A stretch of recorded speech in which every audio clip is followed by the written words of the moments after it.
MC stand और शालीन भनोट की लड़ाई में जनता किसका साथ दे रही है?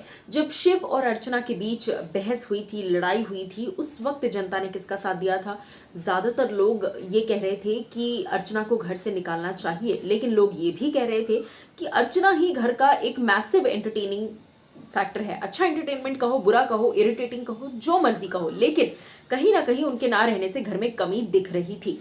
अब बारी है ऐसे दो लोगों की जहां एक घर में काफी एविडेंटली नजर आता है और दूसरा घर में हार्डली कहीं नजर आता है, जिसका खुद का कोई स्टैंड नहीं है, और एक दूसरा वो है जिसका स्टैंड है लेकिन उसे कहा जाता है कि वो फेक स्टैंड है। तो दोनों में कौन सही कौन गलत, चलिए आपको बताते हैं जनता किसके सपोर्ट में है। Well hello guys and welcome to FIFA फूज। मैं हूं ज्योति नाहक। एज आई सेड कि दो लोग और दोनों को लेकर बातें सेम ही हो रही हैं। सोशल मीडिया पर बवाल मचा हुआ है। जी हाँ, इन दोनों पर जनता ने अपना अपना वर्डिक्ट दिया है, एक तरफ स्टैन, एक तरफ शालीन। अब जो लोग नहीं जानते कि हुआ क्या है, मैं आपको सबसे पहले एक हिस्ट्री बता देती हूँ।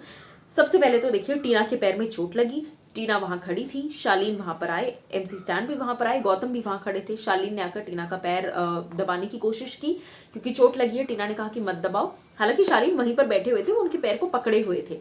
स्टैन ने एक बार कहा कि अरे मत करना ब्रो, मत करना, जिसके बाद शालीन ने अवॉइड किया। 2-3 मिनट तक स्टैन यही कहते रहे और अवॉइड किया शालीन ने। फिर उसके बाद स्टैन को गुस्सा आया, स्टैन ने गाली दी और वहां से चले गए कि ठीक है, और निकल गए। उसके बाद शालीन ने फिर भी अवॉइड किया। उन्होंने कहा कि भाई तू गाली क्यों दे रहा है? 5 मिनट तक शालीन सिर्फ ये कहते रहे कि तू गाली किसको दे रहा है भाई, गाली क्यों दे रहा है, मैंने तुझे कुछ बोला? मैं वहां कुछ कर नहीं रहा हूं, मैं सिर्फ उसका पैर पकड़ के खड़ा हूं।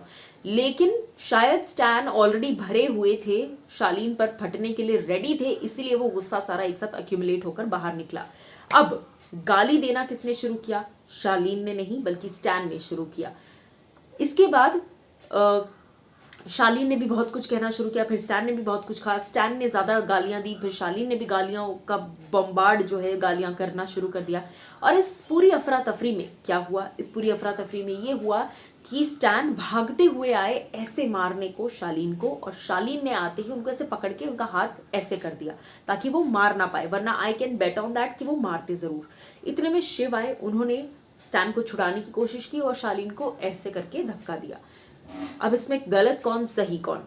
मेरे हिसाब से प्रोवोकिंग पूरी तरह से स्टैन ने की। स्टैन ने बेफालतू का गुस्सा दिखाया, जबकि स्टैन को कोई प्रोवोक नहीं किया गया। सो ये सारा बवाल जो है स्टैन ने ही किया, मुझे ऐसा लगता है पर्सनली। लेकिन जनता का मानना है कि शालीन सही है। जी हाँ, ज्यादातर रिप्लाईज जो है मैं आपको बता दूं, अगर आप रीट्वीट करेंगे तो शालीन भनोट सही साबित होंगे, अगर आप लाइक करेंगे तो एमसी स्टैन। तो ऐसे में मैं आपको दिखा दूं कि रीट्वीट्स की जो तादाद है, अगर आप देख पा रहे हैं, रीट्वीट्स की तादाद है 1405, जी हाँ 1405, और लाइक्स तक नहीं, माफ कीजिएगा, रीट्वीट्स एमसी स्टैन के लिए करने हैं और लाइक करना है शालीन भनोट के लिए। मैं आपको बता दूं कि स्टैन को कम वोट्स मिले हैं, 1405 रीट्वीट्स हुए हैं और लाइक्स मिले हैं 2078 लाइक्स जो है वो शालीन को मिले हैं। तो आप क्लियरली देख सकते हैं कि 500-600 वोट्स से शालीन लीड कर रहे हैं और जनता शालीन को सही मान रही है।